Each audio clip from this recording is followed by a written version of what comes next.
Alice's Adventures in Wonderland by Lewis Carroll. The Mock Turtle's Story. You can't think how glad I am to see you again, you dear old thing, said the Duchess, as she tucked her arm affectionately into Alice's, and they walked off together. Alice was very glad to find her in such a pleasant temper, and thought to herself that perhaps it was only the pepper that had made her so savage when they met in the kitchen. When I'm a duchess, she said to herself, not in a very hopeful tone though, I won't have any pepper in my kitchen at all. Soup does very well without. Maybe it's always pepper that makes people hot-tempered, she went on, very much pleased at having found out a new kind of rule. And vinegar that makes them sour, and chamomile that makes them bitter, and barley sugar and such things that make children sweet-tempered. I only wish people knew that. Then they wouldn't be so stingy about it.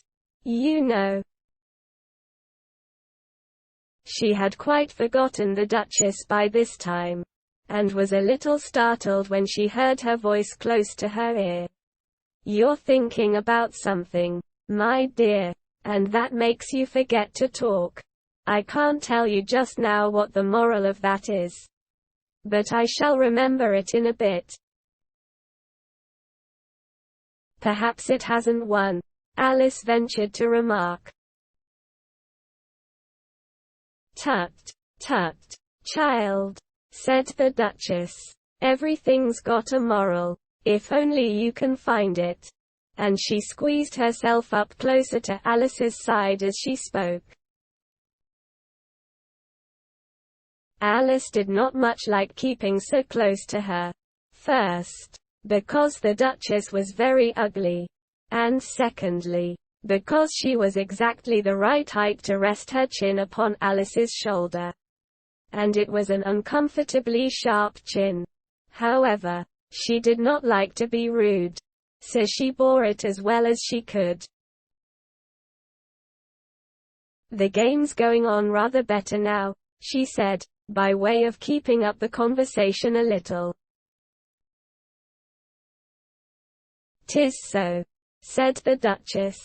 And the moral of that is, oh, 'tis love, 'tis love, that makes the world go round. Single quote quote. Somebody said, Alice whispered, that it's done by everybody minding their own business. Quote. Ah, well, it means much the same thing, said the Duchess, digging her sharp little chin into Alice's shoulder as she added, and the moral of that is, take care of the sense, and the sounds will take care of themselves. How fond she is of finding morals in things, Alice thought to herself. I dare say you're wondering why I don't put my arm round your waist, the Duchess said after a pause. The reason is that I'm doubtful about the temper of your flamingo. Shall I try the experiment? Quote.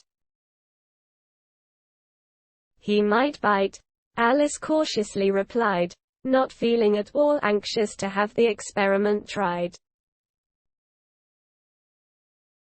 Very true, said the Duchess. Flamingos and mustard both bite. And the moral of that is, birds of a feather flock together. Only mustard isn't a bird, Alice remarked. Right. As usual, said the Duchess. What a clear way you have of putting things. Quote. It's a mineral, I think, said Alice. Of course it is, said the Duchess, who seemed ready to agree to everything that Alice said. There's a large mustard mine near here, and the moral of that is, the more there is of mine, the less there is of yours. Oh, I know, exclaimed Alice, who had not attended to this last remark. It's a vegetable.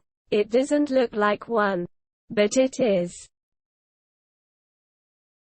I quite agree with you, said the Duchess. And the moral of that is, be what you would seem to be, or if you'd like it put more simply, never imagine yourself not to be otherwise than what it might appear to others that what you were or might have been was not otherwise than what you had been would have appeared to them to be otherwise. I think I should understand that better, Alice said very politely, if I had it written down. But I can't quite follow it as you say it. That's nothing to what I could say if I chose, the Duchess replied, in a pleased tone. Pray don't trouble yourself to say it any longer than that, said Alice. Oh, don't talk about trouble, said the Duchess. I make you a present of everything I've said as yet. A cheap sort of present, thought Alice. I'm glad they don't give birthday presents like that. But she did not venture to say it out loud. Thinking again, the Duchess asked, with another dig of her sharp little chin. I've a right to think, said Alice sharply, for she was beginning to feel a little worried. Just about as much right, said the Duchess, as pigs have to fly, and the M. But here, to Alice's great surprise, the Duchess's voice died away, even in the middle of her favorite word, moral, and the arm that was linked into hers began to tremble. Alice looked up, and there stood the Queen in front of them, with her arms folded, frowning like a thunderstorm. A fine day, Your Majesty, the Duchess began in a low, weak voice. Now, I give you fair warning, shouted the Queen, stamping on the ground as she spoke. Either you or your head must be off. And that in about half no time. Take your choice. Quote. The Duchess took her choice, and was gone in a moment. Let's go on with the game, the Queen said to Alice. And Alice was too much frightened to say a word, but slowly followed her back to the croquet ground. The other guests had taken advantage of the Queen's absence, and were resting in the shade. However, the moment they saw her, they hurried back to the game, the Queen merely remarking that a moment's delay would cost them their lives. All the time they were playing, the Queen never left off quarreling with the other players, and shouting, "Off with his head!" or "Off with her head!" Those whom she sentenced were taken into custody by the soldiers, who of course had to leave off being archers to do this. So that by the end of half an hour or so there were no archers left. And all the players, except the King, the Queen, and Alice, were in custody and under sentence of execution. Then the Queen left off, quite out of breath, and said to Alice, "Have you seen the mock turtle yet?" Quote. "No," said Alice. "I don't even know what a mock turtle is." "It's the thing mock turtle soup is made from," said the Queen. "I never saw one, or heard of one," said Alice. "Come on, then," said the Queen, "and he shall tell you his history." As they walked off together, Alice heard the king say in a low voice to the company generally, "You are all pardoned. Come. That's a good thing," she said to herself, for she had felt quite unhappy at the number of executions the Queen had ordered. They very soon came upon a griffin, lying fast asleep in the sun. If you don't know what a griffin is, look at the picture. "Up, lazy thing," said the Queen, "and take this young lady to see the Mock Turtle, and to hear his history. I must go back and see after some executions I have ordered." And she walked off, leaving Alice alone with the griffin. Alice did not quite like the look of the creature, but on the whole she thought it would be quite as safe to stay with it as to go after that savage Queen. So she waited. The griffin sat up and rubbed its eyes. Then it watched the Queen till she was out of sight. Then it chuckled. "What fun," said the griffin, half to itself, half to Alice. "What is the fun?" said Alice. "Why, said the griffin. "It's all her fancy, that. They never executes nobody, you know. Come on." Quote. Everybody says, "Come on." Here, thought Alice, as she went slowly after it. I never was so ordered about in all my life. Never. Quote. They had not gone far before they saw the Mock Turtle in the distance, sitting sad and lonely on a little ledge of rock. And, as they came nearer, Alice could hear him sighing as if his heart would break. She pitied him deeply. "What is his sorrow?" she asked the griffin, and the griffin answered, very nearly in the same words as before. "It's all his fancy, that. He hasn't got no sorrow. You know. Come on." Quote. So they went up to the Mock Turtle, who looked at them with large eyes full of tears, but said nothing. "This here young lady," said the griffin, "she wants for to know your history, she do." "I'll tell it her," said the Mock Turtle in a deep, hollow tone. "Sit down, both of you, and don't speak a word till I've finished." So they sat down, and nobody spoke for some minutes. Alice thought to herself, "I don't see how he can ever finish, if he doesn't begin," but she waited patiently. "Once," said the Mock Turtle at last, with a deep sigh, "I was a real turtle." These words were followed by a very long silence, broken only by an occasional exclamation of, "HJCKRRH," from the griffin, and the constant heavy sobbing of the Mock Turtle. Alice was very nearly getting up and saying, "Thank you, sir, for your interesting story," but she could not help thinking there must be more to come. So she sat still and said nothing. "When we were little," the Mock Turtle went on at last, more calmly, though still sobbing a little now and then, "we went to school in the sea. The master was an old turtle. We used to call him Tortoise." "Why did you call him Tortoise, if he wasn't one?" Alice asked. "We called him Tortoise because he taught us," said the Mock Turtle angrily. "Really, you are very dull." Quote. "You ought to be ashamed of yourself for asking such a simple question," added the griffin. And then they both sat silent and looked at poor Alice, who felt ready to sink into the earth. At last the Griffin said to the Mock Turtle, "Drive on, old fellow. Don't be all day about it."